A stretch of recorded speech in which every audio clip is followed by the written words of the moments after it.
Okay, so what we're looking at here is a poem, Whoso Lists to Hunt by Sir Thomas Wyatt. And this is a sonnet. So what we're going to do is I'm going to start off with the rhyme scheme. And this rhyme scheme is what we call a Petrarchan sonnet. And a Petrarchan sonnet has an octave.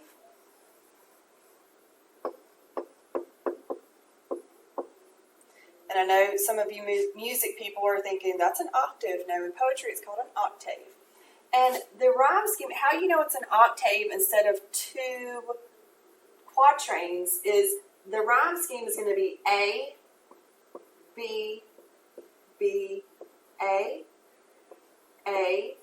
B, B, A. So there is your octave, is A, B, B, A, B, B, A. And then the last 6 lines is called the sestet. All right, and a sestet is 6 lines. So an octave is 8 lines, a sestet is 6 lines. Okay, so now if we look at the sestet and we do the rhyme scheme for the sestet, we look at the next line, doubt. And since doubt doesn't rhyme with anything that's come before, we're going to go to the next letter in the alphabet, which is C. Vain does not rhyme with anything, so that's going to be D. Plain rhymes with vain, so that's going to be D. About and doubt rhymes, so that's C. So you have C, D, D, C. Now go to am and tame. Now, they don't rhyme with anything before this, so we know it's going to go to E. But you look at am and tame, and they do not exactly rhyme the way that we say it, but you have to consider the vowel shift from the time when this poem was written to our time now. And whenever it was written, it probably rhymed a little bit better. And also, just because it's not exact rhyme doesn't mean that it does not rhyme. You can have rhyme that is approximate. Sometimes it's called slant rhyme, sometimes approximate rhyme. But what we have here is in this poem we have an octave and a sestet. And the reason that it's important to be able to identify the rhyme scheme and to divide up the poem in an octave and a sestet is because the octave is going to be an extended metaphor. So this is an extended metaphor. And then whenever we look at the sestet, it continues on with the metaphor that we're going to talk about in the octave, but it also has an allusion. And the allusion that is used in the sestet really gives light to who this is about, who this poem is about. So there's your rhyme scheme. That's the structure. It's divided into an octave and a sestet. The octave is going to give us an extended metaphor. The sestet has an allusion, which kind of gives us some background and context information. And so this is going to help us whenever we start to break down the poem and paraphrase it and analyze it. Now that I've explained how we know that this is a Petrarchan sonnet with an octave and a sestet, and we've looked at the rhyme scheme, what I want to do is I want to help you go through and break this down. The first thing we need to do is we need to look at this first line. Whoso lists a hunt, I know where there is an hind. All right, so whoso just means whoever. All right, so whoever, and then list means wishes or wants. So whoever wishes to hunt, I know where there is an hind. Now, you can just write doe if you want to, but to be clear, this is a female deer. So, what we have here is we have whoever wishes to hunt, I know where you can find a female deer. But then, now, this is almost like a little sigh, so I'm just going to take that out so that it doesn't confuse anybody. But what you have here is, but as for me, I may know more. So Wyatt is saying, whoever wishes to hunt, I know where you can find a female deer. But as for me, I'm not hunting her anymore. Now, this is not literally talking about hunting a deer. This is what we call an extended metaphor.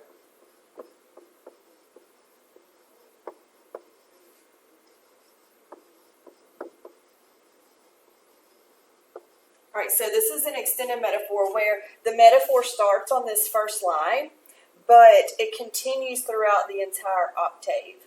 So the extended metaphor here is his hunt for a deer.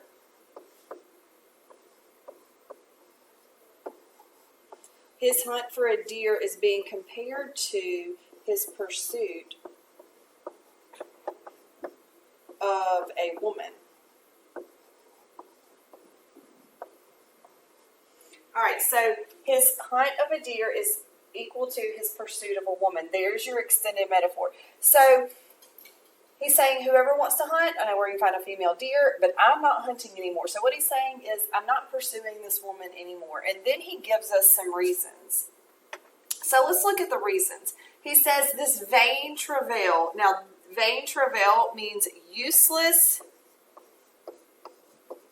That's where we get that from vain. Travail is where we're getting hard work.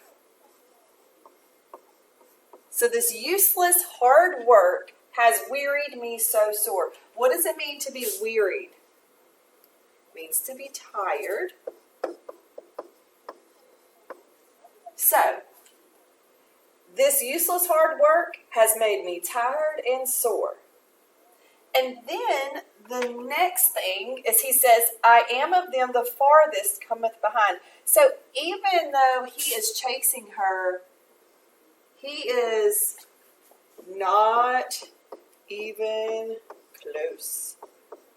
And we know he's not even close because he's the furthest behind of anybody else who is pursuing her. He is the furthest one behind.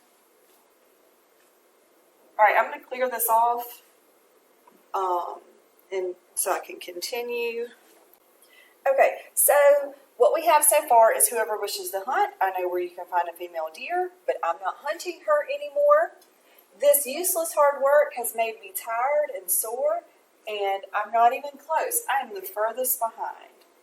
So we're picking up with the next 4 lines, the second half of the octave.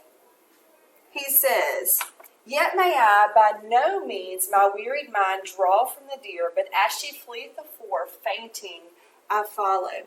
So this part right here, he's saying, okay, yes, I've been pursuing her, and my wearied mind draws from the deer, but as she fleeth afore, fainting, I follow. So what if something becomes more and more faint? What does that mean? It's harder and harder to see. So he is falling behind more. Or you can put falling further behind. But he's falling behind even more. And then you have this imagery here. This is imagery. He says, I leave off therefore since, and this means since. I mean since. In a net I seek to hold the wind. So what does this imagery tell us? Like, it's great that you can kind of pick up the image of trying to hold wind in a net. But what you're really getting here is you need to figure out, why would he give us that image? What's it like trying to hold wind in a net? It's impossible, right? So he's saying, I leave off therefore, because this is like trying to hold wind in a net. So it's useless. It's impossible. There's no sense in it. So it's useless. And we get that from that imagery there. All right. So the sestet is the last 6 lines of this poem, and this sestet is an allusion.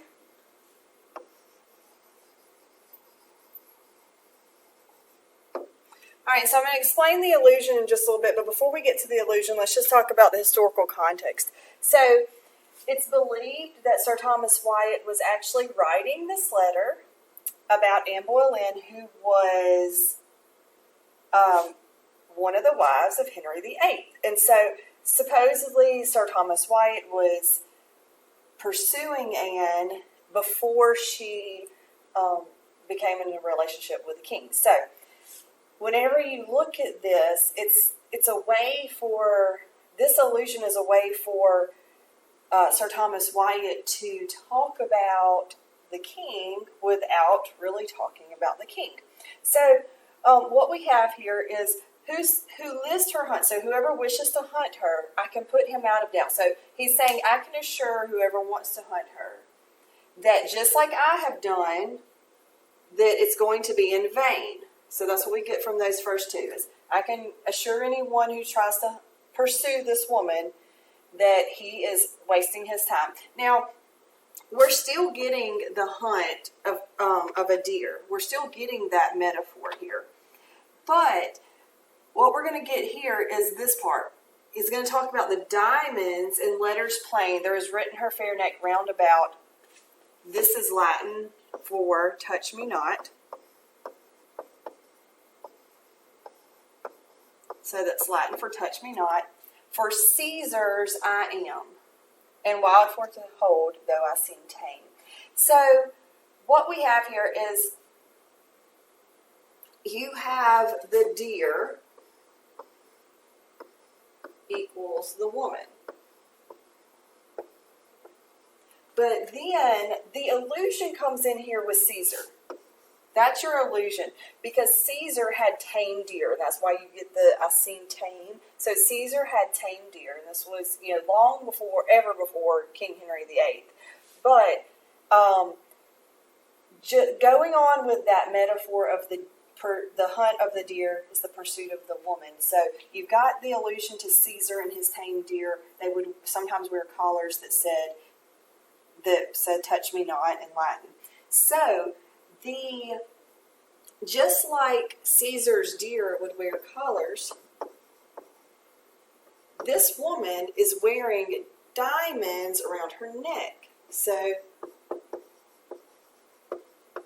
she's wearing a diamond necklace.